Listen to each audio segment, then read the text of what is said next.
Hello viewers, আজকে আমি আপনাদের দেখাবো কিভাবে নগদ থেকে ভিসা কার্ড বা ব্যাংক অ্যাকাউন্টে মানি ট্রান্সফার করতে হয়।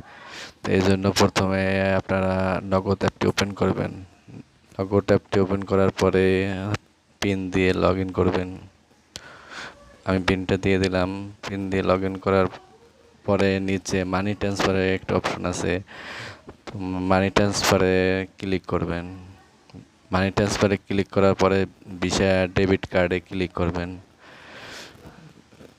ভিসা ডেবিট কার্ডের উপর ক্লিক করার পরে কার্ড নাম্বারটা বসিয়ে দেবেন। আপনার যে কার্ডটা আছে ওই কার্ড নাম্বারটা এখানে বসিয়ে দেবেন। কার্ড নাম্বারটা বসানোর পরে প্রসেসে ক্লিক করবেন। প্রসেসে আবার ক্লিক করার পর আপনি কত টাকা কার্ডে পাঠাতে চাচ্ছেন বা অ্যাকাউন্টে পাঠাতে চাচ্ছেন এটা বসিয়ে দেবেন। তো আমি 100 টাকা বসিয়ে দিলাম। 100 টাকা বসানোর পরে পরবর্তীতে ক্লিক করবেন।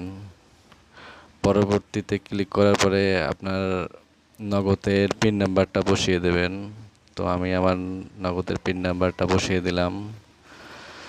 নগদের পিন নাম্বারটা বসানোর পরে ট্যাপের উপর ধরে রাখবেন। যে আমি ট্যাপের উপর ধরে রাখলাম, দেখতে পাচ্ছেন। তো লোডিং হচ্ছে একটু।